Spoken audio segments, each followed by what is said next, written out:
ኢትዮጵያ በታሪክ በባህልና በማህበረሰቡ አንድነት በፍቅር የተገነባች ሀገር ስትሆን በቴክኖሎጂው ዓለም ላይ ደግሞ በከፍተኛ የእድገት ማማ ላይ ለመቆም እየተንደረደረች ትገኛለች። ነገር ግን ከጊዜያት በኋላ ይህ ለእድገት ሰንሰለት የሆነ የዲጂታል ለውጥ በተሳሳተ መንገድ አገልግሎት ላይ በመዋሉ ዜጎች ላይ ጉዳት እያደረሰ ይገኛል። ዲቢቪ ዝበፅሕ እንደቂ ኣንስትዮ ኦዲታት ይመፁ ነይሮም ንዓይ ክሳብ ብፍላይ ካብ ትግራይ ከይደን ኣብ ስዑዲ ኣብ ኤሚሬት ወይ ኣብ ሊባኖስ ምናምን ዝነበራ ደቂ ኣንስትዮ ክሳብ ዓርስን ከጥፍኣ ብመሰንጀር ብቴሌግራም ይመፅእ ታወቂ ከምዚ ኮይኑ ስእለን ዝተለቐቐ ቪድዮን ዝተለቐቐ በቃ ብጣዕሚ ናበኻያ ንባዕለን ከም ዝፀልኣ ንባዕለን ከም ዘጥፍኣ ተጥፊአን እውን እዞም ሰባት እዚኦም ተሓተቲ ከም ዝኾና ዝገልፃ 2-3 ኦዲታት መፅኡን ይፈልጥ እዩ።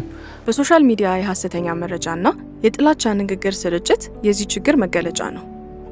በዚህ የተሳሳተ መረጃ ምክንያት ብዙዎች ህይወታቸውን አጥተዋል፣ ከመኖሪያ ስፍራቸው ተፈናቅለዋል። ይህ የተሳሳተ መረጃ ስርጭት ወደ ተለያዩ የሀገሪቷ ክፍሎች መርዙን በማሰራጨት የዜጎች ማህበራዊ መስተጋብር ላይ ችግር እየፈጠረ ይገኛል። ጅማ ኢንጂነሪንግ ካምፓስ ላይብራሪ ተቃጠለ ተብሎ እሳት ምናምን ያለው ፎቶ አየሁኝና በጣም ደነገጥኩኝ። ግን እዛው ላይብራሪ ውስጥ ተቀምጬ ነው ግን ያለሁት።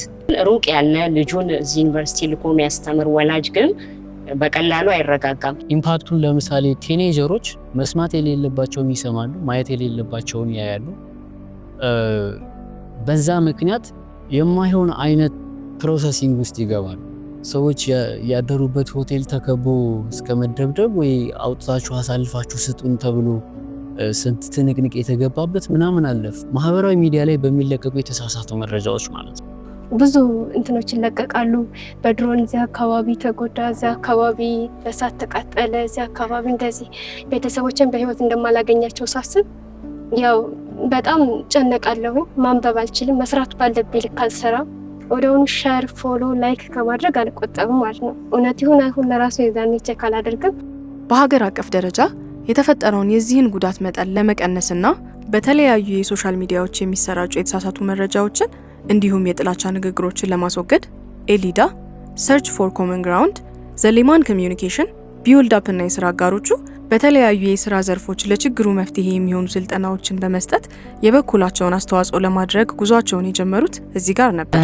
ወቅታዊና በጣም አስፈላጊ የሆኑ አዳዲስ አፕሮቾችን እንደ ኮመን ግራውንድ አፕሮች በተለይ ከግጭቶች ጋር በተያያዘ ሌሎች ሀገሮች ተሞክሮችን ይዘው የመጣ ፕሮጀክት እና ብዙ የተማርንበት ኢንተርናሊም የስታፍ ካፓሲቲ ቢልድ ያደረግንበት ከዛም አልፎ ከ21 በላይ የተለያዩ ኢመርጂንግ ሲቪል ሶሳይቲዎች እንዲሁም ጋዜጠኞችና ዲጂታል ፒስ ቢልደሮችን ሰብ ግራንት በማድረግ ብዙ ኤክስፒሪየንስ ያደረግንበት የተማርንበት ትልቅ ፕሮጀክት ነበር።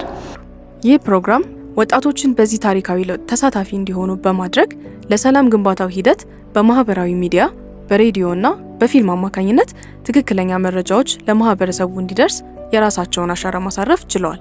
በሰላም ፕሮጀክት ላይ ስትሰራ ሁሉም በትክክል በጤነኛ አእምሮ በጥሩ ይመለከታል ማለት አይደለም።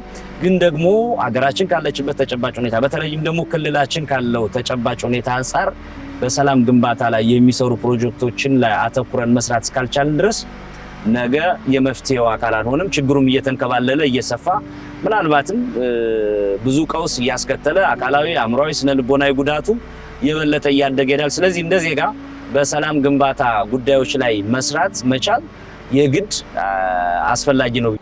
ይሄ ፕሮጀክት ከዚህ በፊት ከሰራናቸው ፕሮጀክቶች ትንሽ ለየት ይላል።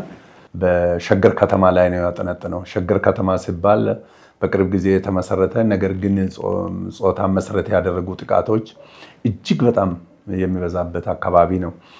ወደ 40 ሃይስኩሎች አሉ በእነዚህ ሸገር ከተማ ውስጥ። ከዚህ ውስጥ 12ቱ ላይ ወደ 12000 የሚሆኑ ተማሪዎችን ለአንዳንድ ቀን በጉዳዩ ላይ አወያይተን ብዙ ግንዛቤ እንዲሰጥ ተደርጓል። በአይነቱ ገና አዲስ የሆነ ነገር ስለሆነ ሰውም ብዙ ያልነቃበት ነገር ስለሆነ በጣም ግሩም የሆነ ውጤት አምጥቷል።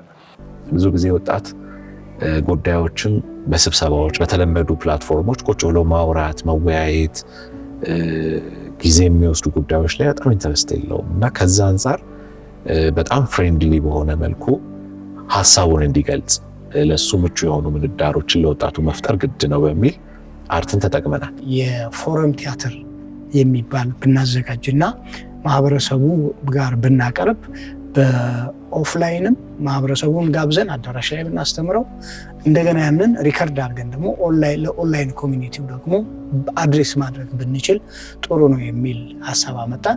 ቲያትሩ ይቀርባል። መሀል ላይ ቲያትሩ እየቆመ ሰዎች ሀሳባቸውን እየሰጡ የሚቀጥሉበት እንደገና የሰዎቹ ሀሳብ ይቆምና እንደገና ቲያትሩ ይቀጥላል። እንደገና ሰዎች ኢንቮልቭ ያደርጋሉ። እኛ በቲያትሩ ውስኖችን ስናነሳ ማህበረሰቡ ደግሞ ሌሎች ብዙ ነገሮችን እዛ ቲያትር ውስጥ ሊያነሳልን ይችላል።